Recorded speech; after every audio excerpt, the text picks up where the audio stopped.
বাংলাদেশ জাতীয়তাবাদী স্বেচ্ছাসেবক দলের সংগ্রামী সভাপতি এস.এম. জিলানী ভাই এখন আপনাদের সামনে তার মূল্যবান বক্তব্য রাখবেন।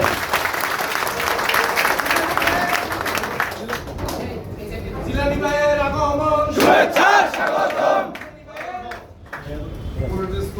কোনো মেধা নাই, কিছু নাই, খালি রাজনীতি করে। এটা কোনো স্লোগান? এখন স্লোগান হওয়া উচিত ছিল 28 তারিখের সমাবেশ সফল হচ্ছে। রাজনীতি করে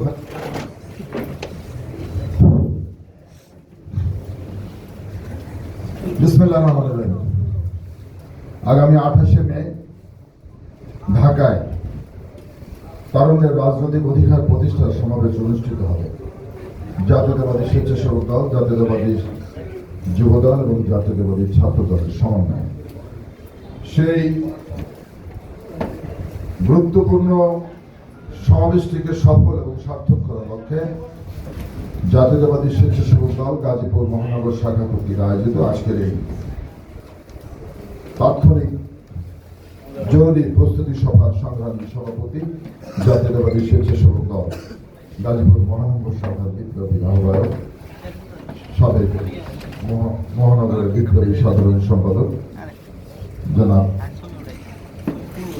শাহাদাত হোসেন শাহীন, আমাদের মাঝে উপস্থিত রয়েছেন জাতীয়তাবাদী স্বেচ্ছাসেবক দলের বিপ্লবী সহ সভাপতি এই গাজীপুর মহানগরের সাবেক সভাপতি জনাব আরিফ হোসেন হাওলাদার, উপস্থিত রয়েছেন বিপ্লবী সহ সভাপতি এই গাজীপুর মহানগরের যিনি সাংগঠনিক দায়িত্বে রয়েছেন আমাদের সহযোগিতা ফরাদ হোসেন, অন্যতম সহসভাপতি নিসারউদ্দিন শফি, এবং উপস্থিত রয়েছেন জাতীয়তাবাদী স্বেচ্ছাসেবক দলের বিপ্লবী সাংগঠনিক সম্পাদক, রাজপথের এক সাহসী, মেধাবী এবং বলিষ্ঠ নেতৃত্ব আমাদের সকলের পরিচিত জনাব নাজমুল হাসান, উপস্থিত রয়েছেন জাতীয়তাবাদী স্বেচ্ছাসেবক দলের যুগ্ম সম্পাদক এই গাজীপুরের কৃতি সন্তান জনাব শিমু আমাদের মাঝে উপস্থিত রয়েছেন স্বেচ্ছাসেবক দলের কেন্দ্রীয় কমিটির সভা সেবা সম্পাদক মামুন হাসমি দীপু, সদস্য আমানুল্লাহ আমান, সহ সাংগঠনিক সম্পাদক তৌহিদুর রহমান টিটু সহ কেন্দ্রীয় নেতৃবৃন্দ, এবং উপস্থিত গাজীপুর মহানগর স্বেচ্ছাসেবক দলের বিপ্লবী সদস্য সচিব যিনি সঞ্চালনা করছেন মোহাম্মদ হালিম মোল্লা, উপস্থিত রয়েছেন গাজীপুর মহানগরের অধীনস্থ 9টি ইউনিটের আহ্বায়ক, সদস্য সচিব সহ বিভিন্ন পর্যায়ের নেতৃবৃন্দ। আমি প্রথমে আমরা এখানে আপনাদেরকে ডেকেছিলাম থানার সুপারভাইজার, সম্ভবত আমরা নির্দেশনা সেভাবে দিয়েছিলাম। এখানে আপনারা কারা আছেন এটি একটু আমার দেখে নেওয়া প্রয়োজন, কাদেরকে নিয়ে আমি এই প্রস্তুতি সভাটা করছি। আমি যে থানাটার নাম বলবো একটু দাঁড়িয়ে সম্মতি জানাবেন কারা উপস্থিত আছেন। সদর মেট্রো কারা কারা আছেন এখানে? সদর মেট্রো আহ্বায়ক কে? সদর মেট্রো নেই। সদর মেট্রো সদস্য সচিব মুশফিকুর রহমান নজরুল। হ্যাঁ, এই সদর সিনিয়র যুগ্ম আহ্বায়ক কে? আচ্ছা, তোমার নাম কি? খন্দকার রুবেল। আমি তোমার ভাই। বাসন থানাটা আমরা ভেঙে দিয়েছি। বাসন থানার সাবেক নেতৃবৃন্দ কেউ আছেন এখানে? 2 জন আছেন, ঠিক আছে। কোনাবাড়ি মেট্রো ফিমেল সিনিয়র যুগ্ম আহ্বায়ক ফিমেল কে? আহ্বায়ক নেই, সদস্য সচিব নেই এখানে, ঠিক আছে।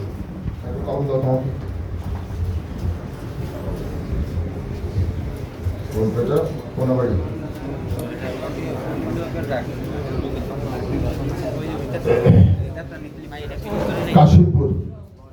কাশিমপুর থানার আহ্বায়ক কে?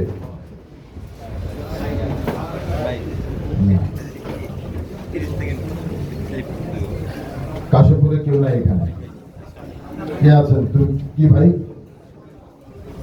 কি নাম? শহীদুল ইসলাম। কি পদ? পদ নাই। হ্যাঁ, সিনিয়র যুগ্ম আহ্বায়ক আব্দুর রহমান।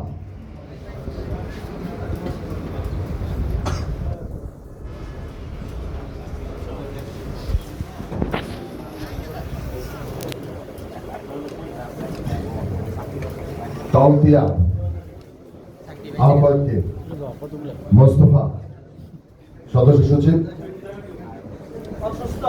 নাই,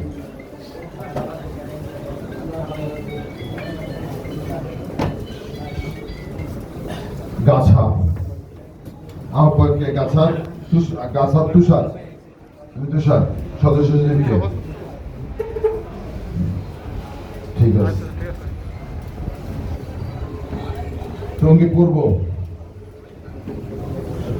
টঙ্গী পূর্ব সাথী সদস্য সচিব, আহ্বায়ক নাই, আহ্বায়ককে টঙ্গী পশ্চিম আহ্বায়ক আবু বকর, কয়জন আছে পশ্চিমের আহ্বায়ক? আবু বকর। তোমার সদস্য সচিব কি নাম তোমার? আচ্ছা,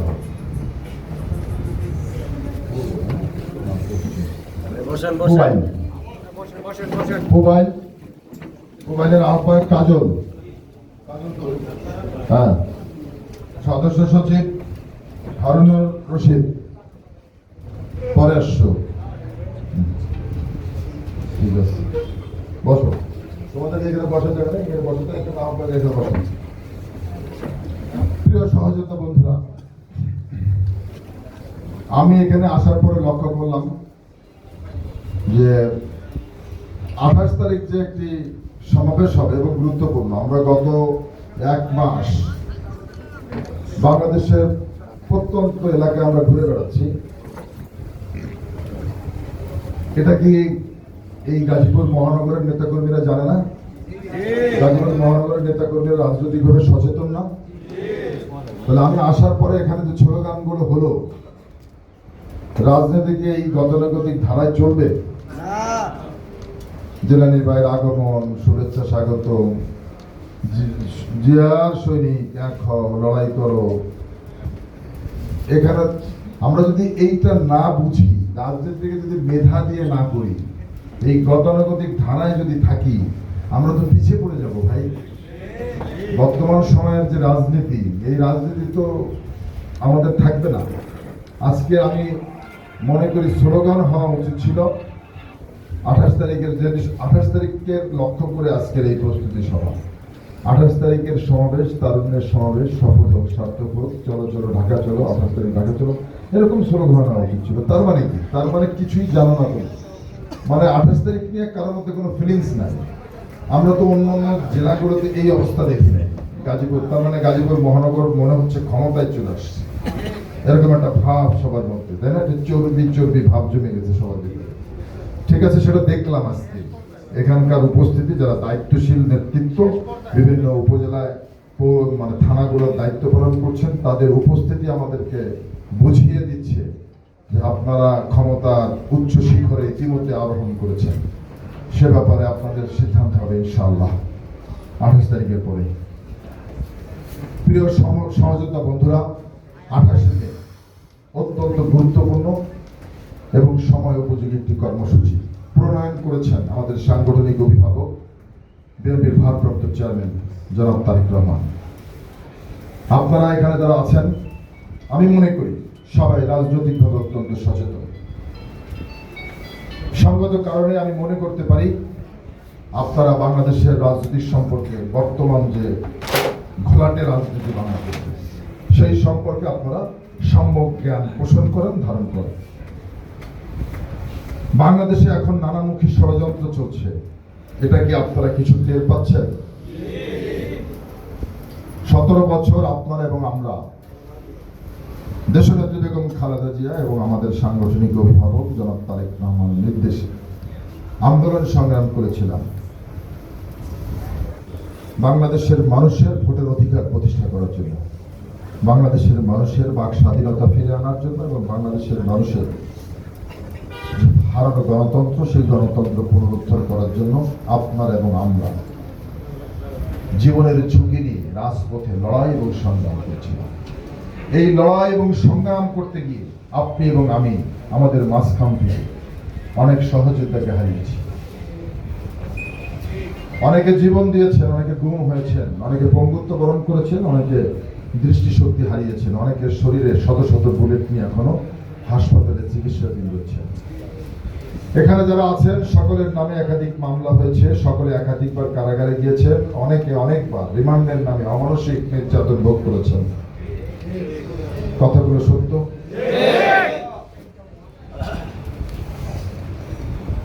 আমরা ভেবেছিলাম 17 বছর একটি ফ্যাসিবাদের বিরুদ্ধে লড়াই সংগ্রাম করেছি, গত 5ই আগস্ট ছাত্র জনতার একটি সফল গণ অভ্যুত্থানের মধ্য দিয়ে ফ্যাসিবাদ বাংলাদেশ থেকে পালিয়েছে। কিন্তু আমাদের যে কাঙ্ক্ষিত লক্ষ্য, আমাদের যে অভিষ্ট লক্ষ্য, বাংলাদেশের মানুষের ভোটের অধিকার প্রতিষ্ঠা করা, আমরা এখনো আমাদের কাঙ্ক্ষিত লক্ষ্যে পৌঁছাতে পারি না। অর্থাৎ ষড়যন্ত্র হচ্ছে। আমি আজকে একটু আগে সামাজিক যোগাযোগ মাধ্যমে দেখলাম, পৃথিবীতে সবসময় প্রত্যেকটি দেশে কোনো মানুষই চায় না কোনো অনির্বাচিত সরকার, সব সময় নির্বাচিত সরকারের পক্ষে থাকে। বাংলাদেশের মানুষও তাই ছিল। কিন্তু একটি সমাজ, একটি সুশীল সমাজ, তারা এখন নির্বাচন দিতে চায় না। একটু অনির্বাচিত সরকারকে দীর্ঘমেয়াদে বাংলাদেশের মসনদে রাখতে চায়। পাশাপাশি বাংলাদেশের আরেকটি বাহিনী আছে, আমাদের স্বনামধন্য অত্যন্ত গুরুত্বপূর্ণ বাহিনী, সেনাবাহিনী, তারাও বাংলাদেশের একটা নির্বাচন চায়। কিন্তু পৃথিবীতে যুগে যুগে দেখেছি সবসময় সেই দেশের সশস্ত্র বাহিনীরা অনির্বাচিত সরকারের প্রতি বেশি ঝুঁকে থাকে। কিন্তু আমাদের সৌভাগ্য যে বাংলাদেশের সেনাবাহিনী বাংলাদেশে একটি সুষ্ঠু নির্বাচনের মধ্য দিয়ে, বাংলাদেশের জনগণের ম্যান্ডেটের মধ্য দিয়ে একটি সরকার নির্বাচিত করতে চায়। বাংলাদেশের গণতান্ত্রিক রাষ্ট্র, গণতান্ত্রিক দল, বাংলাদেশ জাতীয়তাবাদী দল একটি নির্বাচিত সরকার চায়। এটা কি অপরাধ? বিএনপি একবারও বলে নাই যে আমরা পিছনের দরজা দিয়ে ক্ষমতা যেতে চাই। বিএনপি একবারও বলে নাই যে আমরা জোর করে ক্ষমতায় যেতে চাই। বিএনপি বারবার বলছে যেটা সংস্কার প্রয়োজন, সংস্কার করে একটা নির্বাচন দেয়। কারণ আমাদের সংবিধান স্বীকৃতি দিয়েছে এই রাষ্ট্রের মালিক জনগণ, গণপ্রজাতন্ত্রী বাংলাদেশ সরকার। দেখেন সরকারি সব জায়গায় লেখা দেখতে লেখা কি, গণপ্রজাতন্ত্রী বাংলাদেশ সরকার, প্রজাদের দেশ, মানে রাষ্ট্রের জনগণ কিন্তু প্রজা বলছে। বাংলাদেশের মালিক হচ্ছে রাষ্ট্রের জনগণ, আর জনগণ রাষ্ট্রের মালিক তখনই হয় যখন তার ভোটটি তার পছন্দ মতো ব্যক্তিকে প্রয়োগ করতে পারে। কিন্তু 17 বছর বাংলাদেশের মানুষ তার ভোটের অধিকার প্রয়োগ করতে পারে নাই। সেখানে সব থেকে বেশি তরুণ সমাজ, যারা নতুন ভোটার হয়েছে, তাদের ভোট তারা প্রয়োগ করতে পারে না। কিন্তু 5ই আগস্ট একটি গণ অভ্যুত্থান সংগঠিত হয়েছে। বাংলাদেশের কিছু কিছু রাজনৈতিক দল নতুন, যারা এখনো রেজিস্ট্রেশন, নির্বাচন কমিশনের রেজিস্ট্রেশন পায় নাই, নিবন্ধিত হয় নাই, তারা নির্বাচন তো দিতেই চায় না। তারা মনে করে যে এই 5ই আগস্ট সৃষ্টি হয়েছে শুধুমাত্র তাদের কারণে। কিন্তু আমরা দেখেছি তো ভাই, 17 বছর আমরা বিএনপির নেতা কর্মীরা নির্যাতন ভোগ করেছি, ভাইকে হারিয়েছি, বাবাকে হারিয়েছি, বাবার জানাজা পড়তে পারি নাই, আমরা বাবাকে দাফন করতে পারি নাই, মাকে দাফন করতে পারি নাই, ইলিয়াস আলীকে হারিয়েছি, চৌধুরী আলমকে হারিয়েছি, সহযোদ্ধা ছাত্র দলের নুরুজ্জামান জরিকে 16টি বুলেটে বিদ্ধ করা হয়েছিল। একজন মানুষকে মারতে একটি রাইফেলের গুলি যথেষ্ট, কিন্তু জনির বুক ঝাঁঝরা করে দেওয়া হয়েছিল 16টি গুলি করে। আমরা জনিকে হারিয়েছিলাম, জনির স্ত্রী সন্তান সম্ভবা ছিল, তার আত্মনাদ দেখেছি আমরা খালেদা জিয়ার চোখের পানি দেখেছি, তারেক রহমানের মেরুদণ্ডের হাড় ভেঙে দেখা আমরা দেখেছি, আমরা হত্যা করতে দেখেছি আরাফাত রহমান কোকোকে। বিএনপির লক্ষ লক্ষ নেতা কর্মীর নামে মিথ্যা মামলা দেওয়া হয়েছে, মাসের পর মাস রিমান্ডে ডিবি অফিসে রাখা হয়েছে। আর ওই ছোট্ট ভাইয়ারা 3 দিন মাত্র ছিল রিমান্ডে, 3 দিন থেকেই ওনারা মুচে লেখা দিয়েছিল যে আমরা এই আন্দোলনের সাথে জড়িত। আমরা কোটা করতে এসেছি, কোটা আমাদের মেনে নিয়েছে সরকার, আমরা ঘরে ফিরে যেতে চাই, আমরা আন্দোলন আর করব না, স্টেটমেন্ট দিয়েছে না ডিবি অফিসে। কিন্তু হারুন তো এখানে আমাদেরকেও রেখেছে মাসের পর মাস। আমরা যারা বাংলাদেশি জাতীয়তাবাদে বিশ্বাস করি, আমরা যারা শহীদ রাষ্ট্রপতি জিয়াউর রহমানের আদর্শকে ধারণ করি, লালন করি, পালন করি, ওরা আমাদেরকে বলে আমরা খালেদা জিয়ার বাসার সামনে থেকে বালুর ট্রাক সরাইতে পারি নাই। কারা বলে জানেন? যারা ভেস্তের টিকিট বিক্রি করছিল। এই ভেস্তের টিকিট ওয়ালারা ওদের 250 গ্রাম ওজনের তালাটাও খুলতে পারে নাই, ওদের পাইতে আর আমাদেরকে ছবক দিচ্ছে। হ্যাঁ, আমরা বালির ট্রাক হয়তো সরাতে পারি নাই, কিন্তু রাজপথ থেকে আমরা কখনো পালিয়ে যাই নাই, আমরা কখনো ছাত্রলীগ হয়ে আওয়ামী লীগ করি নাই। আমরা জিয়াউর রহমানের আদর্শকে ধারণ করে রাজপথে ছিলাম। আমরা গরুর গোয়ালে ঘুমিয়েছিলাম, সত্য। আমরা ধান খেতে ঘুমিয়েছিলাম, সত্য। আমরা নদীর চরে ঘুমিয়েছিলাম, সত্য। কিন্তু আমরা ছাত্রলীগে যাই না। রাজনীতিতে সবসময় সবকিছু সফল হয় না, হয়তো আমরা তখন সফল হতে পারি নাই, কিন্তু আমরা সফল হব না এটা কখনো আমরা ভাবি নাই। একটা প্রেক্ষাপট তৈরি হয়েছিল কোটা বিরোধী আন্দোলন দিয়ে। আমরা জানতাম আপনারা আপোষ করবেন, আমার সাংগঠনিক অভিভাবক জানতেন আপনারা আপোষ করবেন। ততক্ষণে সেই আন্দোলনকে তারেক রহমান কোটার আন্দোলনকে এক দফায় নিয়ে গেছিল, আপনাদের অজান্তে নিয়ে গেছিল। আপনারা বুঝতে পারেন, এখন বোঝার মতো বয়স আপনাদের হয় না। তারেক রহমান অপেক্ষা করছিল একটি প্ল্যাটফর্ম উনি পেয়ে গিয়েছিল এবং উনি সেটাকে কাজে নিয়ে গিয়েছিল ওনার রাজনৈতিক দূরদর্শিতা এবং ওনার বিচক্ষণতা দিয়ে। আমাদেরকে বলেছিল কোটার আন্দোলন শুরু হয়েছে, তোমরা ওদেরকে ছায়ের মতো ওদের পিছে থাকবে। আমরা আপনাদেরকে নির্দেশনা দিয়েছিলাম, আপনার পাশে ছিলেন, আপনারা পাশে ছিলাম মাস্ক পরে, ওরা জানে না। কিন্তু যখনই ওরা বেইমানি করেছিল, বিবৃতি দিয়েছিল, আন্দোলন থেকে আমরা সরে গেলাম, ততক্ষণে আন্দোলনের স্টিয়ারিং তারেক রহমানের হাতে চলে গিয়েছিল। এক দফায় চলে গিয়েছিল সেটা, আর এক দফার চূড়ান্ত রূপ নিয়েছিল 5ই আগস্ট। ওরা বলেছিল 6 তারিখে ঢাকায় যেতে, তারেক রহমান বলেছিল 5 তারিখেই হবে। সেটাই হয়েছে। 6 তারিখে গেলে রাজনৈতিক প্রেক্ষাপট আরেক রকম হয়ে যেত। তারেক রহমানের বিচক্ষণতা, দূরদর্শিতা বুঝতে হবে বন্ধুরা। সেজন্য বর্তমান প্রেক্ষাপটে তারেক রহমান তার বিচক্ষণতা দিয়ে বিবেচনা করেছেন এই সময়ে এই কর্মসূচিটা অত্যন্ত গুরুত্বপূর্ণ। কারণ এই যে একটি নতুন রাজনৈতিক দল হয়েছে, আপনারা জানেন সেই রাজনৈতিক দলটা বাংলাদেশের মানুষ অনেক বেশি প্রত্যাশা করেছিল, আশা করেছিল এদের কাছে যে নতুন অনেক কিছু তরুণ একটি রাজনৈতিক দল করবে, এরা নতুন নতুন দিক দেখাবে, বাংলাদেশকে সম্ভাবনা দেখাবে, বাংলাদেশ সামনের দিকে এগিয়ে যাবে। কিন্তু হায় কপাল, এরা এত বেশি নষ্ট হলো। এদেরকে সারাদিনে খুঁজবেন, পাবেন কোথায়? রোডস অফিসে, এলজিআরডি অফিসে, এসপি অফিসে, ডিসি অফিসে, পুলিশ কমিশনার অফিসে। আরে ভাই, এটা কি? ওদেরকে দেখা যায় গরুর হাটের টেন্ডার নিয়ে ওরা দৌড়দৌড়ি করছে, ওরা রাজনৈতিক দল করছে, বুঝি না কিছু। এখন কথা হচ্ছে যে ওরা মনে করে 5ই আগস্ট যেভাবে আমরা ছাত্র জনতা ঐক্যবদ্ধভাবে রাস্তায় নেমেছিলাম, এখানে বিশেষ কোনো ব্যক্তি না, সকল শ্রেণী পেশার মানুষ সম্পৃক্ত হয়েছিল। কেন? 17 বছর শেখ হাসিনার অত্যাচার, নির্যাতন, গুম খুন, দুর্নীতি, দুঃশাসনের বিরুদ্ধে মানুষ ঐক্যবদ্ধ হয়েছিল। সেটার বিস্ফোরণ ঘটেছিল 5ই আগস্ট।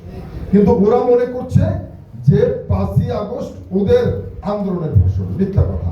আর এখন ওরা মনে করছে, এখনো ওরা বোকার স্বর্গে আছে, ওরা মনে করছে যে বাংলাদেশের যুব সমাজ এবং ছাত্র সমাজ ওদের সাথে আছে।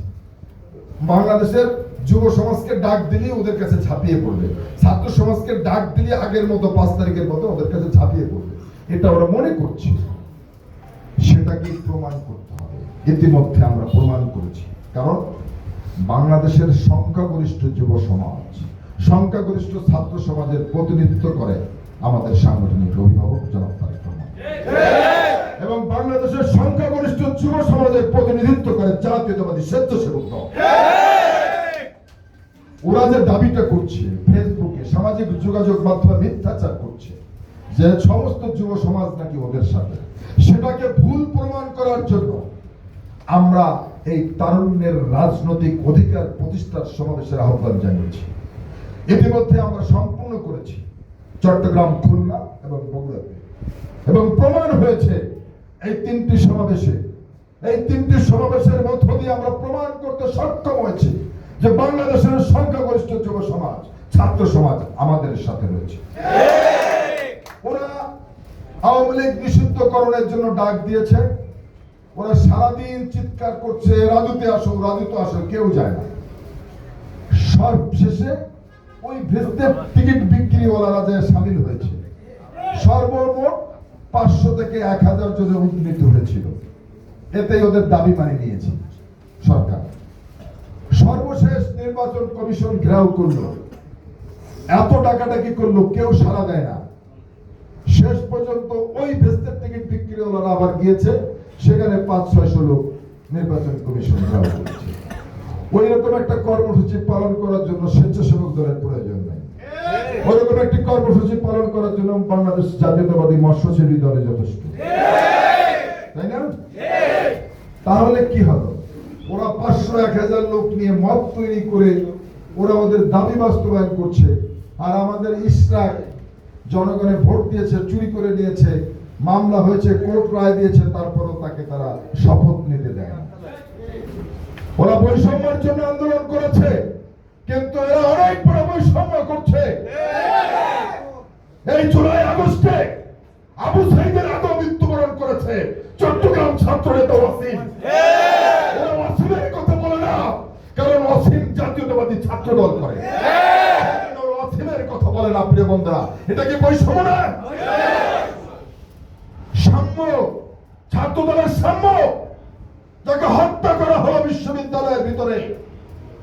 আমরা দেখলাম সাম্যর জানাজা অনুষ্ঠিত হয়েছে। এই একজন, এই কি এনসিপি না কি হয়েছে, এরা এই যে সামাজিক যোগাযোগ মাধ্যমে এদেরকে বলে national children party, circus party, seater party, এরা হেলিকপ্টার নিয়ে ওদের একজন মারা গেছে, বগুড়ায় গেছে জানাজা করতে। অথচ সাম্য, জুলাইয়ের সম্মুখ ভাগের একজন নেতা, একজন সৈনিক, তাকে হত্যা করা হলো, তার জানাজায় কেউ গেল না। ওরা, এটা কি বৈষম্য না? ওরা বৈষম্যের বিরুদ্ধে আন্দোলন করে আজকে ওরা আরো বড় বড় বৈষম্য করছে। প্রিয় বন্ধুরা, সেজন্য ওদের বিরুদ্ধে সমালোচনা করাটা আমাদের সাজে না, কারণ আমরা অনেক বড় রাজনৈতিক দল। কিন্তু তারপরে যেটা ঘটছে সেটা আমি বললাম, আমরা ওদেরকে আমাদের প্রতিদ্বন্দ্বী মনে করি না, কম্পিটিটর মনে করি না। কিন্তু একটি রাজনৈতিক দল হয়েছে, তাদেরকে আমরা সাধুবাদ জানিয়েছিলাম, তাদের কিছু অপকর্মের কথা আপনাদেরকে জানালাম। সেজন্য ভাই, পার্টির চেয়ারম্যান তার রাজনৈতিক দূরদর্শিতা এবং বিচক্ষণতা দিয়ে উনি সিদ্ধান্ত নিয়েছেন এই তারুণ্যের রাজনৈতিক অধিকার প্রতিষ্ঠা সমাবেশ করতে হবে, এবং এই সমাবেশের মধ্য দিয়ে আমরা মেসেজ দিতে চাই বাংলাদেশের মানুষকে যে বাংলাদেশের সংখ্যাগরিষ্ঠ যুব সমাজ, ছাত্র সমাজের প্রতিনিধিত্ব করে স্বেচ্ছাসেবক দল, যুব দল এবং ছাত্র দল। আমরা 3টা জায়গায় প্রমাণ করেছি, আমাদের বাকি রয়েছে ঢাকা। ঢাকা 4টি বিভাগ দিয়ে সমাবেশটি অনুষ্ঠিত হবে। ঢাকা, সিলেট, ময়মনসিংহ এবং ফরিদপুর বিভাগের সমন্বয়ে আমাদের এই সমাবেশটি অনুষ্ঠিত হবে। এই সমাবেশটিতে আপনাদেরকে পার্টিসিপেট করতে হবে শতভাগ। আপনাদের সহযোগিতা চাই শতভাগ। এখানে শাহিন রয়েছে, হালিম রয়েছে। কারণ আমরা রাজপথে যত সরব হব, আমাদের রাজপথের আমরা পজিটিভ রাজনীতি করব, আমাদের উপস্থিতির মধ্য দিয়ে, লক্ষ লক্ষ যুব সমাজের উপস্থিতির মধ্য দিয়ে আমরা ওদেরকে জানান দিতে চাই, যারা এই ছোট ছোট বাচ্চাদেরকে পৃষ্ঠপোষকতা দিচ্ছে, আমরা ওদেরকে মেসেজ দিতে চাই যে তোমরা বোকার স্বর্গে আছো, তোমরা ভুল জায়গায় আছো। বাংলাদেশের যুব সমাজ তোমাদের সাথে না, আমাদের সাথে আছে। সেটা আমরা ঢাকায় প্রমাণ করব। অর্থাৎ ভাই, মোট কথা, এখানে অনেক মিডিয়া আছে, আমাদের একটি শক্তি প্রদর্শনের জন্য আমাদের এই সমাবেশটা, আমাদের একটি শক্তি প্রদর্শনের জন্য আমরা এই সমাবেশটা করব। বাংলাদেশের যুব সমাজ, ছাত্র সমাজ আমাদের সাথে রয়েছে, এই 3টি সংগঠনের সাথে রয়েছে, তারেক রহমানের সাথে রয়েছে। আমরা সেটা প্রমাণ করতে চাই সকলের উপস্থিতির মধ্য দিয়ে, তবে সেটা একটা সুশৃঙ্খলার মধ্য দিয়ে করতে হবে। আমি শাহিন এবং হালিমকে বারবার বলেছি, যারা প্রধান অতিথির বক্তব্য শুনে না আসবে, আগেই চলে আসবে, তাদেরকে ঢাকায় নেওয়ার কোনো প্রয়োজন নাই। তাদেরকে গাড়ি ভাড়া দিয়ে নিয়ে যাওয়ার কোনো প্রয়োজন আছে বলে আমি মনে করি না। এখানে এই 9টি থানার নেতৃবৃন্দ এখানে আপনারা আছেন, আপনারা আপনাদের ইউনিট থেকে তো নেতাকর্মী নিয়ে আসবেন, তাদেরকে আপনারা বলবেন প্রধান অতিথিকে জানেন, ঢাকার সমাবেশের প্রধান অতিথি আমাদের বিএনপির ভারপ্রাপ্ত চেয়ারম্যান, আমাদের সাংগঠনিক অভিভাবক জনাব তারেক রহমান। ওনার বক্তব্য শুনে যে আসতে পারবে, যার মন মানসিকতা আছে, তাকে নিয়ে যেতে হবে। এর বাইরে ওর পিছনে 1 টাকাও ইনভেস্ট করার দরকার নেই, কারণ এই গাজীপুর থেকে ঢাকায় গেলে একজনের পিছনে অন্তত 200 টাকা তো খরচ আছে, সর্বনিম্ন। এই 200 টাকা আমি খরচ করবো কেন ভাই? ও যাবে আর আসবে, কেন খরচ করবো? যে ওখানে প্রধান অতিথির বক্তব্য শুনে আসবে, তাকে নিয়ে যেতে হবে। নির্দিষ্ট জায়গা থাকবে গাজীপুর মহানগরের জন্য, সেই জায়গায় অবস্থান করতে হবে। নির্দিষ্ট জায়গায় অবস্থান করতে হবে। বৃষ্টি হতে পারে, রোদ থাকতে পারে, তারপরও আমাদের এটাকে সফল করতে হবে। আমরা যেখানে এই সমাবেশটি করব, তার থেকে যমুনা কিন্তু বেশি দূরে না। আমরা ওখানে আওয়াজ তুলব, আওয়াজ যেন যমুনার প্রাচীর ভেঙে চুরমার হয়ে যায়। আওয়াজ যমুনার কানে যাবে, ওরা সাবধান হবে, সতর্ক হবে। সেই আওয়াজটা আপনাদের কাছ থেকে আসবে, আমরা সেখানে থাকবো ইনশাআল্লাহ। সেজন্য আপনারা যারা নির্দিষ্ট জায়গায় বসে থাকতে পারবেন, প্রধান অতিথির বক্তব্য শুনে আসতে পারবেন, তারাই যাবেন, অন্য কারো যাওয়ার প্রয়োজন নাই। জাতীয়তাবাদী স্বেচ্ছাসেবক দল কোয়ান্টিটিতে বিশ্বাস করে না, জাতীয়তাবাদী স্বেচ্ছাসেবক দল কোয়ালিটিতে বিশ্বাস করে। অতএব মনে রাখতে হবে। আর আমাদের স্থানটি থাকবে হলুদময়। স্বেচ্ছাসেবক দলের ব্র্যান্ডিং কালার হলুদ, অর্থাৎ সবার মাথায় হলুদ ক্যাপ থাকবে, হাতে হলুদ পতাকা থাকবে। প্রত্যেকটি থানাকে বলছি, আপনারা নিজ নিজ উদ্যোগে আপনাদের ক্যাপ এবং ফ্ল্যাগ তৈরি করবেন এবং সেই ফ্ল্যাগ এবং ক্যাপ নিয়ে ঢাকার দিকে যাবেন, ঢাকার সমাবেশ সফল করবেন। এটা আপনাদের কাছে আমাদের আহ্বান। বোঝা গেছে এই প্রোগ্রামের গুরুত্ব? আমি মনে করি ঢাকায় যদি আমরা লক্ষ লক্ষ যুব সমাজের উপস্থিতি ঘটাতে পারি, তাহলে কিন্তু আমাদের যে কাঙ্ক্ষিত লক্ষ্য, আমাদের যে অভিষ্ট লক্ষ্য, মানুষের ভোটের অধিকার প্রতিষ্ঠা করা, আমরা সেখানে সফল হব। ঠিক? আমরা ভোটের অধিকার চাই না? সব থেকে দুঃখের ব্যাপার কি জানেন? সাংবাদিকরা যখন ওদেরকে জিজ্ঞেস করে যে বিএনপি তো অন্য কিছু চায় না, এটা ভোট চায়, আপনাদের সমস্যা কি? ভোট দিলে তো বিএনপি ক্ষমতায় চলে আসবে। আরে ভাই, রাষ্ট্রের মালিক জনগণ, জনগণ যদি বিএনপিকে ভোট দিয়ে ক্ষমতা আনে, আপনার সমস্যা কোথায়? সমস্যা আছে। সমস্যা হলো বিএনপি যদি রাষ্ট্র ক্ষমতায় আসে, তারেক রহমান যদি বাংলাদেশের প্রধানমন্ত্রী হয়, দীর্ঘদিন বাংলাদেশের অনেকের রাজনীতি থাকবে না। কেন জানেন? তারেক রহমানের মধ্যে রয়েছে গভীর দেশপ্রেম। তারেক রহমান জিয়াউর রহমানের সন্তান, সুযোগ্য সন্তান। সেজন্য ওরা ভয় পায় তারেক রহমানকে। তারেক রহমান যদি একবার বাংলাদেশের ক্ষমতার মসনদে আসীন হয়, বাংলাদেশের অনেকের ষড়যন্ত্রের রাজনীতি ধ্বংস হয়ে যাবে। বাংলাদেশে রাজনীতি থাকবে না কারো যারা ভারতের দালালি করে। তারেক রহমান ভারতের দালালি করে না। তারেক রহমান একজন স্বচ্ছা জাতীয়তাবাদী এবং দেশপ্রেমিক মানুষ। তারেক রহমান ক্ষমতায় আসলে পার্শ্ববর্তী রাষ্ট্রের যে মোড়লগিরি আমাদের উপরে সব সময় থাকে, সেই মোড়লগিরি থাকবে না। সেই জন্য তারেক রহমানকে স্বাভাবিক রাজনীতি নির্বাচনের মধ্য দিয়ে ক্ষমতায় আসতে দিতে চায় না, কিন্তু আমরা সেটা মানব না। আমরা আমাদের অধিকার প্রতিষ্ঠা করব। 17 বছর লড়াই সংগ্রাম করে যেভাবে আমরা নির্যাতিত হয়েছি, বাকি একটি ধাক্কা নির্বাচন আদায় করে নেওয়া। বিশ্বাস করি 28 তারিখের সমাবেশ শতভাগ সফলতার মধ্য দিয়ে আমরা বিজয়ের দ্বার প্রান্তে যাব। প্রস্তুত থাকবেন, এরপরে প্রস্তুত থাকবেন। কোরবানির ঈদের পরে বৃহৎ কর্মসূচি আসবে ঢাকায় আসার জন্য। প্রয়োজনে ঢাকায় 50 লক্ষ মানুষ ঘেরাও করবে, নির্বাচন আদায় করে এই ঘরে ফিরে আসবো ইনশাআল্লাহ। সবাই প্রস্তুত থাকবেন। আমরা বাঁকা পথে ক্ষমতায় চাই না, আসনের মধ্য দিয়ে ক্ষমতায় যেতে চাই। সেজন্য আমরা প্রস্তুত থাকবো। ভোটের অধিকার প্রতিষ্ঠা করে বাংলাদেশের মানুষ ঘরে ফের প্রত্যাশায় 28 তারিখ আবারও আপনাদের কাছে উদাত্ত আহ্বান জানাচ্ছি। অত্যন্ত গুরুত্বপূর্ণ, অত্যন্ত তাৎপর্যপূর্ণ এবং সবাই উপযোগী একটি কর্মসূচি 28 তারিখ। সেই 28 তারিখের কর্মসূচি সফল করতে হবে আপনাদের উপস্থিতির মধ্য দিয়ে। উপস্থিত থাকবে ইনশাল্লাহ, সেই প্রত্যাশা রেখে আমার বক্তব্য শেষ করছি। খোদা হাফেজ। বাংলাদেশ জিন্দাবাদ, জাতীয়তাবাদী স্বেচ্ছাসেবক দল জিন্দাবাদ, শহীদ জিয়া অমর, দেশনেত্রী বেগম খালেদা জিয়া জিন্দাবাদ, আমাদের সাংগঠনিক অভিভাবক জনাব তারেক রহমান জিন্দাবাদ জিন্দাবাদ। সকল ধন্যবাদ।